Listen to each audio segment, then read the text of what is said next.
विघ्नहर्ता श्री गणेश, श्री गणेश, श्री गणेश। गोष्ठान, गोष्ठान, गोष्ठान, गोष्ठान।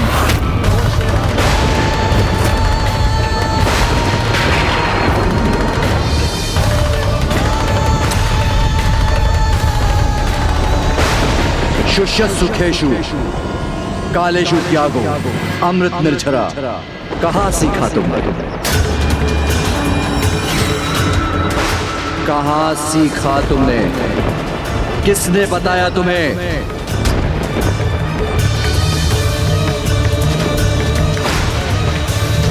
शांत क्यों हो पुष्पदंत? उत्तर दो सभी को। द्वारपाल की मर्यादा का उल्लंघन कर तुमने हमारे वार्तालाप को सुना था।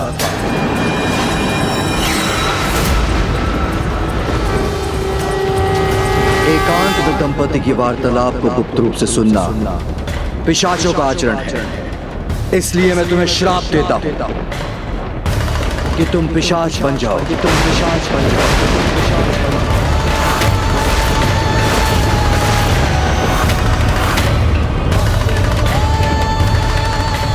तुम पिशाच बनकर सहस्त्र वर्षों तक काशी में भटकते रहोगे।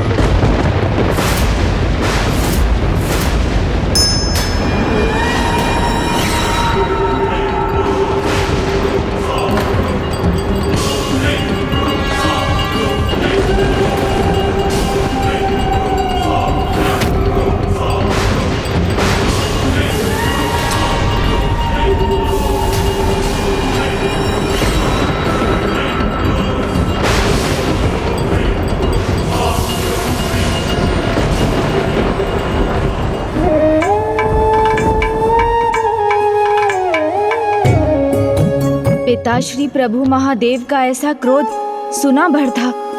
अवश्य पुष्पदंत जी ने मर्यादा की सारी सीमाएं लांघ दी हैं। इस प्रकार तो एकमात्र कामदेव पर बरसा था प्रभु का क्रोध।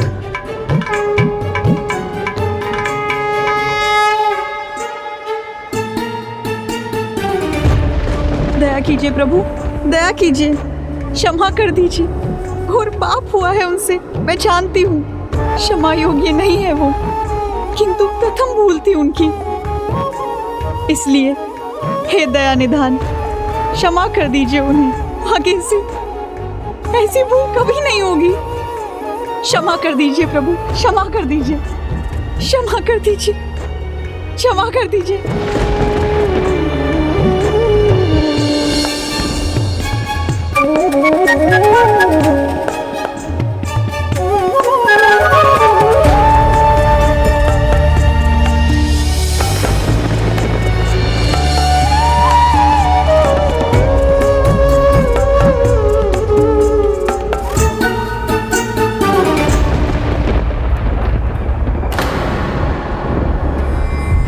स्वामी,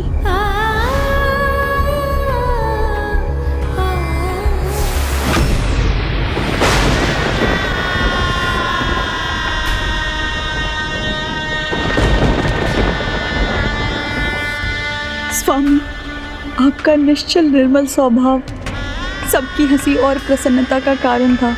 इसी बात पर मुझे आप पर क्रोध भी आता था और हंसी भी।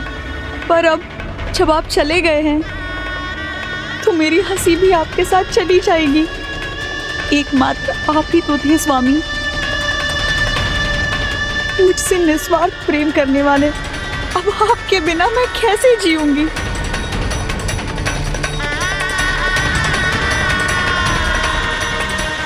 भृंगी जी, तोता जी, भृंगी जी सुनिए ना, रुक जाइए।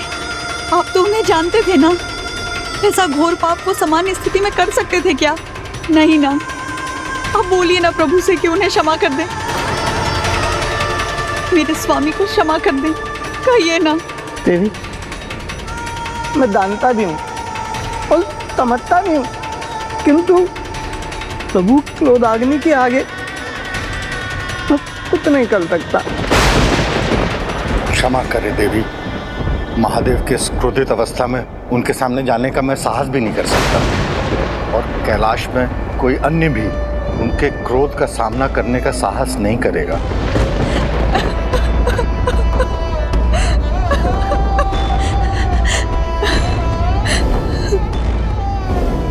देवी पार्वती, प्रभु उन पे क्रोध नहीं करेंगे। एकमात्र देवी पार्वती पर ही मेरी आस है, वही मेरी सहायता कर सकती हैं।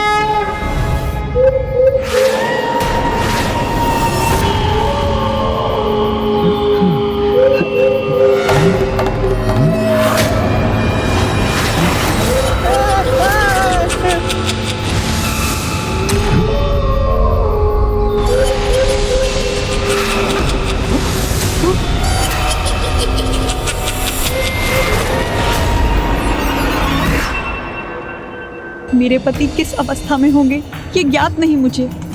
कैसी अभागन हूं मैं। हे जगत जननी, दया कीजिए मुझ पर। महादेव का क्रोध आप ही शांत करा सकती हैं। मेरे स्वामी को क्षमा दान दिला दीजिए माता। महादेव आपकी अवश्य सुनेंगे। मेरे स्वामी को क्षमा दान दिला दीजिए।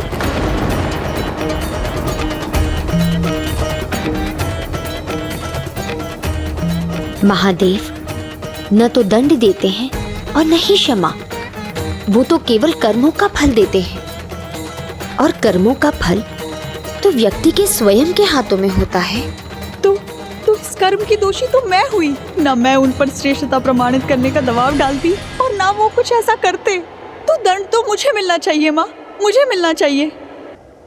सखी जया, व्यक्ति अपने कर्मों का स्वयं उत्तरदायी होता है, और जो पाप पुष्पदंत ने किया है उससे महादेव अत्यंत कुपित हैं। और ऐसे में यदि मैंने उनसे कुछ भी कहा तो उनका क्रोधांक कहीं मुझे ही भस्म न कर दे।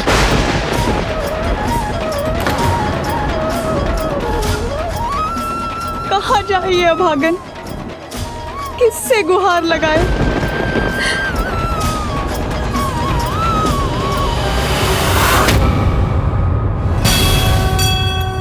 गणेश जी। मौसी, जिस प्रकार आज आपने अपना भोजन मुझे देकर अपना आनंद बांटा है, वैसे ही एक दिन मैं आपसे आपका दुख बांटूंगा। विघ्नहर्ता है वो। उन्होंने वचन दिया था मुझे, तो वो मेरे और मेरे स्वामी के विघ्न को भी अवश्य दूर करेंगे। वो उन्हें पिशाच रूप में नहीं रहने देंगे।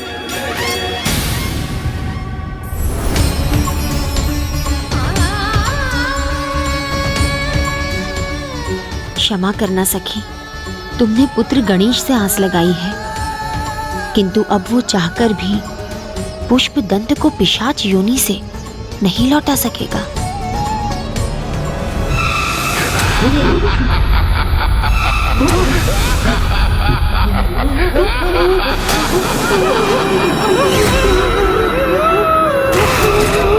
हे पार्वती नंदन, हे गणेश जी, कैलाश में मेरी गुहार सुनने को कोई तैयार नहीं है। अब आप ही मेरी अंतिम आस है।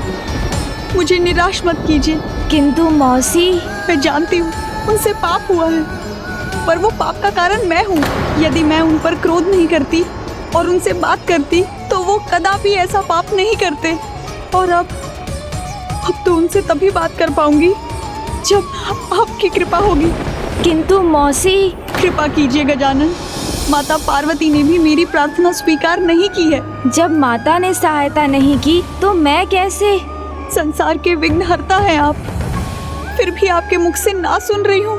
नहीं नहीं विघ्नहर्ता, अपनी मौसी का विघ्न नहीं हरेंगे आप। आपने तो कहा था मौसी का अर्थ है मासी। क्या अपनी माँ की सहायता नहीं करेंगे आप? मेरे वश में होता तो मैं अवश्य सहायता करता, किंतु परंतु भी सहायता लेनी पड़ रही है आपको। गजानन, आपने मुझे वचन दिया था, याद है आपको, कि आप मेरे दुख में मेरी सहायता करेंगे। तो क्या आप अपना वचन नहीं निभाएंगे? मेरे कठिन समय में मेरा साथ नहीं देंगे? बोलिए गणेश जी, कुछ तो बोलिए। प्रभु, आपके लिए सब कुछ संभव है। या आप मेरे इस दुख को दूर कीजिए, अन्यथा मुझे मौसी कहना छोड़ दीजिए।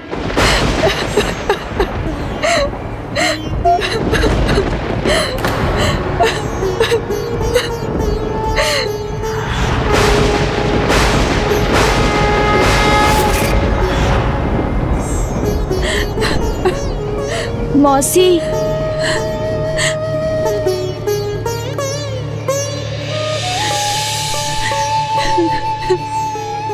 चिंता मत कीजिए मौसी, पुत्र का वचन व्यर्थ नहीं होगा। कुछ भी हो जाए, मैं आपकी सहायता अवश्य करूंगा।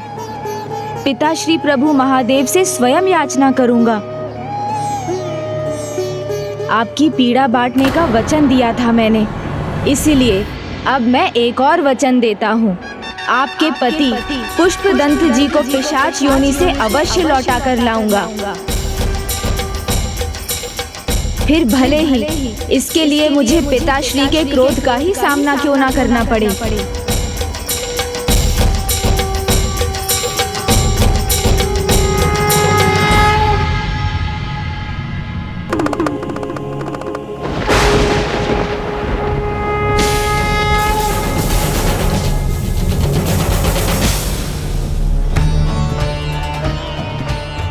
पुत्र गणेश, अभी स्वामी का ध्यान भंग करना उचित नहीं। किंतु मैं मौसी को दिया वचन भंग नहीं कर सकता माता।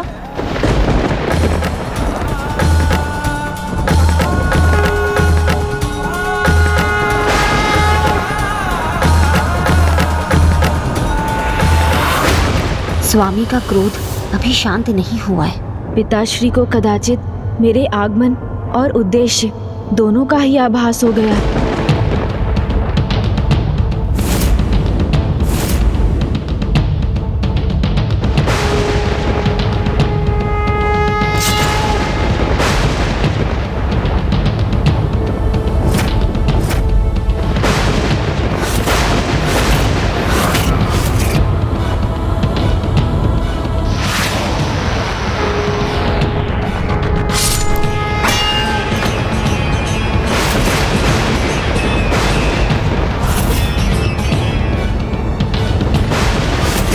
क्षमा कीजिए पिताश्री, मैं वो। आइए ऋषिवर, आपका स्वागत है। ॐ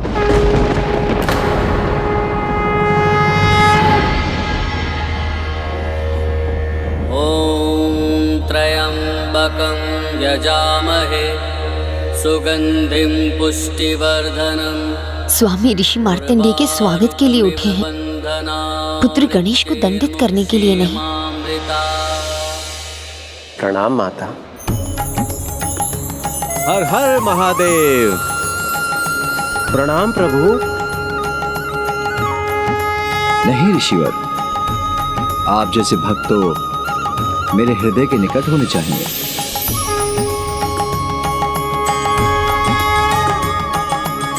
अद्भुत, मैंने पिताश्री को कभी किसी भक्त का ऐसा स्वागत करते नहीं देखा।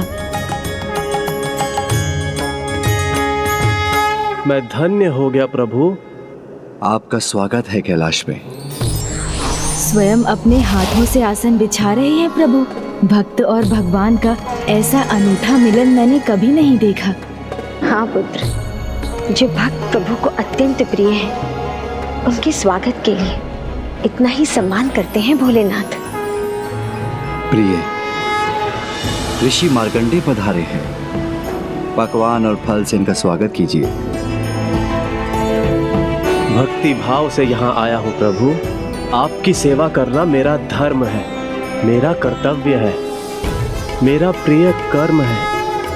अपने आराध्य अपने भगवान से सेवा करवाना नहीं। आनंद तो सेवा में ही है ना ऋषिवर। जो भक्त उसके योग्य हो, उसकी सेवा में भगवान को भी परमानंद की प्राप्ति होती है। मुझे इस आनंद का अनुभव करने दीजिए प्रिय भक्त मार्कंडेय।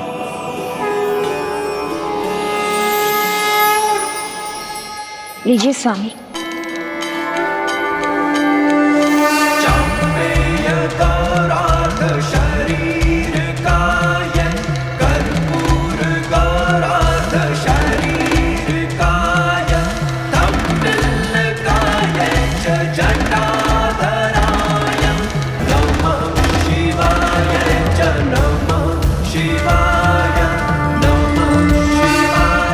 नहीं प्रभु,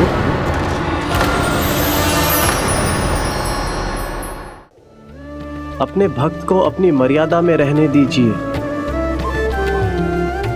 प्रभु, आपने मुझे अपने हाथों से खाने ही कहाँ दिया। हाथ तो मुझे आपके धुलवाने चाहिए।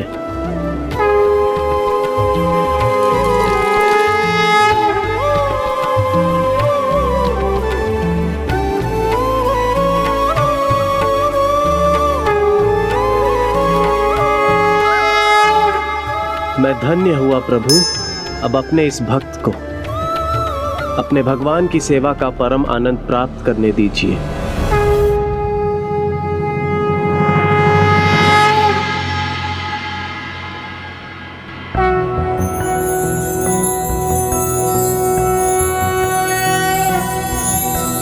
नागेन्द्रहाराय त्रिलोचनाय भस्मांगरागाय महेश्वराय नित्याय शुद्धाय दिगंबराय तस्मै नकाराय नमः शिवाय। प्रभु, आपकी भक्ति में ही आनंद है।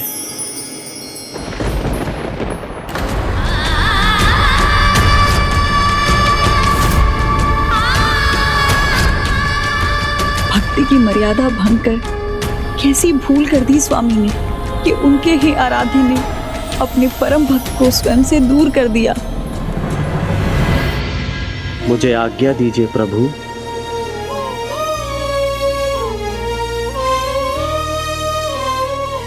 ओम नमः शिवाय, ओम नमः शिवाय, ओम नमः शिवाय। पिताश्री, एक भक्त को जब आपकी इतनी कृपा प्राप्त हो सकती है, तो क्या दूसरे भक्त को उसकी भूल के लिए क्षमादान नहीं मिल सकता?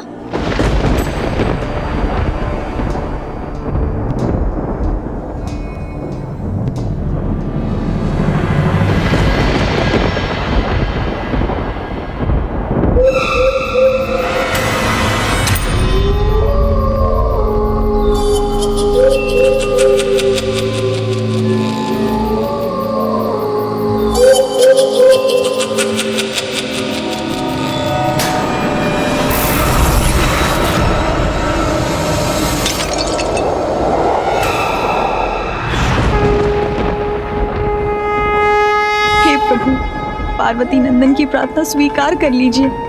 उन्हें अपने क्रोध का भागी नहीं बनाइएगा। बोलिए ना पिताश्री, भूल स्वीकार करने वाला क्या क्षमा का पात्र नहीं?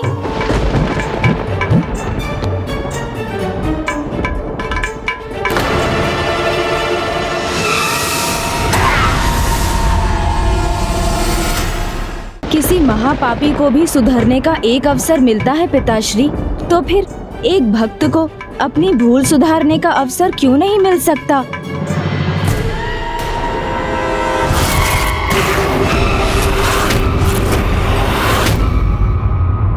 उचित है पिताश्री, कम से कम इतना बताने की तो कृपा कीजिए।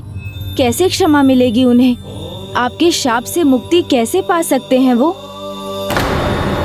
उनके प्रायश्चित का कोई तो उपाय होगा। प्रायश्चित?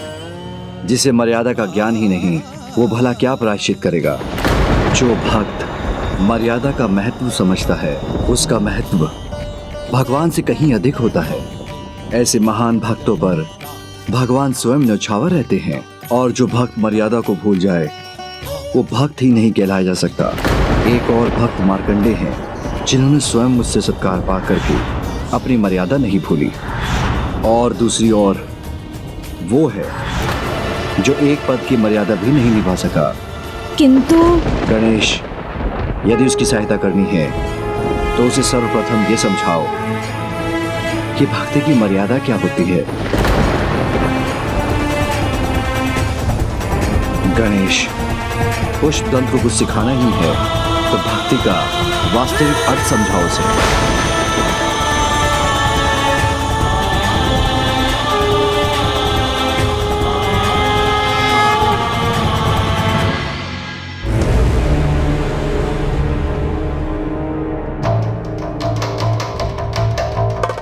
गणेश जी, आपने प्रयास किया, ये मेरे लिए बहुत है, किंतु आप निराश मत होइए।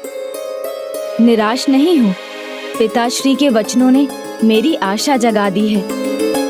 बस ये सोच रहा हूँ उनके बताए उपाय पर कैसे चलूं। उपाय? कैसा उपाय? प्रायश्चित का उपाय, सच्ची भक्ति और उसकी मर्यादा समझने का उपाय जो पिताश्री ने मुझे उन्हें सिखाने को कहा है। मेरे ऐसा करते ही मुझे विश्वास है प्रभु महादेव पुष्पदंत जी को पिशाच योनि से मुक्ति दिलाने का भी उपाय अवश्य सुझाएंगे।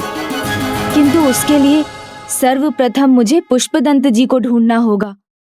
वो कहाँ होंगे? किंतु अब वो पुष्पदंत नहीं जिनको हम जानते हैं। अब तो वो एक पिशाच है।